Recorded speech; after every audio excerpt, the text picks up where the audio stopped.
and good evening. Welcome to another episode of Backstory with Dr. B. I'm Dr. Beecham, and I have something a little different I wanted to do today. I've always been a big fan of dream interpretation, and big Jung fan. Carl Jung was the famous late 1800s to mid 1950s Swiss psychiatrist, one of the founders of analytical psychology or psychiatry or whatever.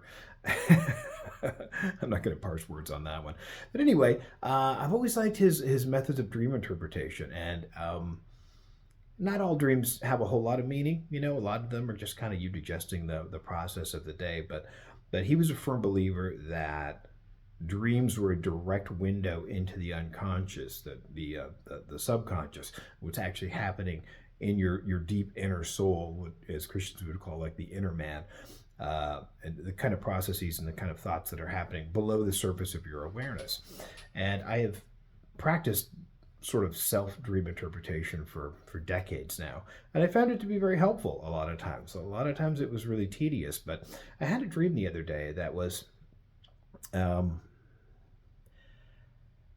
it was curious. It inspired my curiosity, and I really didn't have any clue about the meaning. So I thought I would share with you a little bit about my approach to when you have a dream, if you think it might be meaningful, how to approach it, and what to do with it. So from my perspective, I usually don't figure them out right away. It's like I'll have a dream that'll be really interesting, and I'll be like, I wonder what's that saying about, what's going on in the back of my head. And usually my first impression is wrong. So this one I had this dream, and in the dream there was sort of a silvery, metallic, crystalline cloud or form that was in the dream that had spiky kind of projections, and it continually shifted shape, and I was really interested in it, and I had a couple of friends with me. We were sort of following it down the street, and we ended up in a house, in a room, and there was an old man lying on the ground next to the bed with no shirt on, but with pants on. He had a beard, gray hair, and he had a huge wound in his abdomen. You could see inside the intestines. And as I watched, the opening closed, but it closed kind of like a mouth closes. It didn't fuse. It just shut, but it was still open, but apparently starting to reseal. And as we observed this happening, from the floorboards, these silver, metallic-y, triangular, spiky tendril things started swirling around and recovered this guy and formed this cloud formation, man size, right in front of us. And it formed sharp tips that looked a lot like the tip of a fountain pen. My wife got me this fountain pen for my birthday. And these are, if it gets focused or not. But anyway, this is the kind of tip that they formed. And a real nib, which you'd call the dipping type of a pen, I used to use in calligraphy. So I recognized the shape, and we got a little too close to it, and it got defensive, and it shot out like spiky tentacles with these pin tips and pierced my shoulder and the two people I was with. And we ended up bleeding pretty badly from it, but we weren't like severely injured. But it was like it's like when your cat scratches you, you don't go after it. You're like, oh, okay, I get the message. And I thought to myself, I was thinking about it this morning, and I thought, I think that one's just going to go on the waste bin because I'm not really feeling it. And so I'm standing there using the bathroom, and the image of this dream popped into my head, and all of a sudden I remembered the movie Spawn. You remember the movie Spawn, where the cape was alive, and he was like on a motorcycle, and the cape formed almost like a giant serrated wedge that just slammed through this thing. So this cape was exactly what I remembered this image being like. That was like a free association. I wasn't even thinking. It's when you let your brain go. In fact, I don't know if it was Einstein or the nuclear physicists back in the 20s and the 30s. They called it the most dangerous moment of the morning. It's when you're shaving, and they would shave with a straight razor, because the little razors, with a cartridge hadn't been invented yet. So they would be shaving with a straight razor, and they were not really thinking, I had this interesting idea, and then they would be in danger of slicing their own throats out of excitement over this idea, because it would come to you when you're relaxed and not trying to force it. So I had this kind of a moment, and I thought, all right, I'm going to sit down with my favorite book, which I bought 22 years ago. This is probably showing as a reversed image. It's Dream Dictionary by Tony Crisp. I don't know if he's alive anymore, but it's been such a reliable book. Don't look dream interpretation stuff up online. You're going to get garbage. It is just absolute trash. But this guy wrote this book a long time ago, and he's had a very mellow kind of a grounded perspective on it, because Jung is just way too complicated for me. I can't figure out the Jungian theory. But I thought to myself, well, let me look up this book in the Dream Dictionary. And I looked up open wounds, and I looked up abdomen, and my dad recently passed. Well, passed last year, but because his widow was not prepared to allow us to actually have a ceremony at the house, we never got closure until this year, till September. We finally got out. I mean, she shipped me his ashes. Like, here you go. Here's a box of Dad. And it wasn't until I came out in September, and me and my cousins and my wife and my sister all sat on the banks of the Sacramento River and had a little service for him. And I finally get it, when it comes to closure at the loss of a loved one. And, see, that's kind of how it works. Now, I just thought about closure, the closing of the wound. It's a synonym, the wound of the abdomen on that guy. Obviously, the old guy was me. I mean, look at the wrinkles, I'm going to get a neck lift at some point. I just can see this in my future. But the hair, I don't mind. I got hair. I'm not complaining about any gray hair. That's fine with me. It's okay. But anyway, so closure, right? So the wound, the closure of the wound. So what is the shiny metallic thing that reminds me of the living cloak that Spawn wore? Because Spawn, of course, is a spawn of Satan, right? He was a demonic character. His robe was black and red, and could form, like a protective shield. And this one was white and shiny and tipped with writing implements. And so when you're looking at dream interpretation, you're going like, all right, what does that remind me of? So I thought, okay, well, that's a shield. What's it a shield over?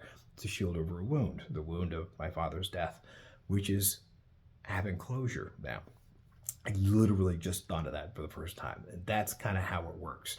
So you look at the elements of the dream and you think about the meaning. And so what about the shield? Well, it's brilliant, right? It's brilliance, and it's fascinating. It's highly faceted. It's a lot like I imagine my brain works. I'm always looking at different facets of things, looking at things from every different angle. But it's also a way that I protect myself with my intellect and my wit, and sometimes my barbed wit and my wicked tongue. as Magneto said of Toad, Toad's got a wicked tongue. I want to watch all the Marvel X-Men movies again. Those were great. I did like them. But anyway, so the shield is the shield of my intellect, the shiny parts that you present to the world, and also the parts that say, don't get a little too close. Because I'm extremely open. For instance, in practice, I'm a chiropractor, and I work with patients all the time, and I'm very open and I'm very real. And I've really reached this really interesting stage where it's just like, hey, what's going on? How can I help you? I'm not here as your authority figure doctor, but I'm extremely well informed about issues that you're coming to see me about. So let's talk about it, and let's work together on this. And of course, there is a power differential in this, because they are coming to me as the expert to help. But at the end of the day, I always tell them, this is all your decision. If we refer you to somebody else, you have the option of saying yes or no. And interestingly enough, most of my patients are not interested in pharma. They don't want a bunch of drugs. They don't want some kind of in fact, they'll be like, well, what's that? Why should I take that? Because it's not gonna cure the problem. What the essence of you told me I had a herniated disc and you want me to get an injection, or you're offering that as an option. It's not going to make the disc go away, And so people are very practical that way. And I'm very hopeful that in the Trump administration that RFK does not get killed before he bans TV advertising for drugs, at the very least, or maybe fluoride in water. Holy smoke! It's like the administration of podcasters. It's really an interesting kind of a period we're in right now, and one fraught with a great deal of danger. So But all of that doesn't pale in importance to your own relationship with your parents, and so in your own relationship with your own subconscious. So this dream was telling me I've been having, a hard time after September and burying my dad. Not as bad as at first, because it was kind of freaking me out, but the lack of closure for all that time was deliberate torture, if I might say. And it was incredibly callous, especially for somebody who's also had people die in their life, just leave us hanging like that. So we finally did, and something about turning 61, and something about finally burying my dad, and kind of just sort of a wrapping up of things, kind of tying them into a bow. It's like it's an actual new phase. You're 61, kids are out of the house. You buried your father, and your subconscious offers you up this thing. It's like, you know what, your outer persona, this ever shifting shield of brilliance and sometimes pointed and wounding humor. I don't wound people at work with my humor. I'm still professional, but I can be, verbally piercing, and it's like you're protecting yourself, but your wound is healing, and you're experiencing closure. And because the abdomen in Tony Crisp's book, the abdomen, was references that. In fact, when I was writing it down, it's like, let's say you have a weird dream, right? So you write it down. You got to write it down somewhere. And then you write down your associations, like on my journal here. Oh, I'm not going to show you everything. But in my journal here, I had like thoughts about this dream. Body being cut open, painful experience, vital changes made in oneself is some of the things that he would say. He's not like this means that. He gives you a lot of options that it could mean. Abdomen, one's feeling connection with others, the potential of being of a fully active natural drives. I think he said that the vast majority of abdominal dreams that involve the abdomen, had to do with getting shot in the abdomen, which was interesting because it's a woundedness. Because we use an abdomen as a metaphor for like, you make me sick. I'm sick at my stomach thinking about that. I felt my heart sink. Now that's not abdomen, obviously. That's thorax or the chest. But I actually experienced that when I turned 50. I remember waking up the day I turned 50 and thinking, I'm 50. And I felt my heart sink into the sump pump, man. I mean, it went all the way through all the floors of the house, only 2-floor house. And it went all the way down to the sump pump. And it stayed there for probably a month or two before it finally came back out. But it was, my heart sank at that moment. Because, who you were is no longer. You're no longer less than 50. 50 is a big one. 60 was actually heavier, but I was more emotionally prepared for it, so it worked out okay. But anyway, so what you do is you have a dream, jot it down, jot down the immediate topics. What is the symbolism? Where are you at? What time of day is it? Is it day or night? Are you clothed? Are you not clothed? Are you in a public place? Are you in a private place? Are you in a house? Which part of the house? Which floor of the house? Front of the house, back of the house, and all of those type of things are elements to it. You're like, what does that mean to me? And then the books are garbage. I mean, his book is great, but it doesn't really tell you what to think. You have to feel your own feelings on what to think. I'm watching this German Netflix series called Mindful Murderer, and he's talking about mindfulness. And he, at one point, he's faced with an impossible task. Should I torture this guy? Or should I not torture this guy, And he thinks to himself, well, so the guy gave him some advice, mindfulness coach gave him some advice. It's like, well, hold both feelings. And how do you feel about that, not torturing him? How do you feel like torturing him? He's like, well, not torturing him, I would feel guilty because he's trying to kill my family. And torturing him would make me feel better because I'd be protecting my family. So he makes the moral choice in his own heart that, yeah, I'm going to go ahead and participate in torturing this guy. Even though this guy's didn't start off as a criminal. He's rapidly sliding that way. And by maintaining mindfulness, he's happy about it. So in terms of dream interpretation, you lay down the basic facts, and then you write down a couple of your associations. And then maybe use a book like Tony Crisp's book, Dream Interpretation. Dream Dictionary. Maybe look up a couple of things. Don't take it too much to heart, though. Use it as a sort of Like, does that resonate with me? Because you might read a whole thing and you're like, that doesn't make any sense to me, and it might just be a dumb dream, you know. And frankly, if I have a dream and I feel like it was trying to say something, I'll send it back. I'll send it back. I'm like, nah, return to sender. You're gonna have to be a little bit more clear with me because you gave me a lot of energy last night, and you entertained me with this really uncomfortable dream. And frankly, I don't know what the hell you're talking about. So with something like that, send it back to the subconscious and ask for a rewrite. You know, you have every right to do that. If you're subconscious, you're just talking to yourself. Okay, you know, you have dreams at night. There are you, and you know you have a spirit and a soul and a body, or you have actually some kind of a quantum feature of that. Um, so yeah, you know, you write it down, you think about it, you ruminate on it. Usually it takes me 3 to 5 days to really kind of get a good handle on it. And then what do you do with it? Well, but what do I do with it? It's like I'm experiencing closure. It's very comforting, and it's like, you know, my guts are healing. You know, my stomach is, you know, the abdomen, the center of where you feel. The Greeks would describe, the ancient Greeks would describe a quality of your psyche as the thumos. And they would talk to the thumos, and the thumos would talk to them. Now this is a heart thing, right? For them, the thumos was in the heart. It's the root for where we get the word thymus gland, and the thymus gland is right behind the breastbone, and between the breastbone and the heart, and then there's there's the breastbone, and then underneath that is the thymus gland, or the thumos, as they would say, and then you've got your pericardium, and then you've got your heart inside the pericardium, and so it's right underneath. It's like, oh, all those organs, we don't know what it does. It's just an extra organ that doesn't matter. You only use 10% of your brain. It's like, I hate that. Scientists are idiots. Sometimes.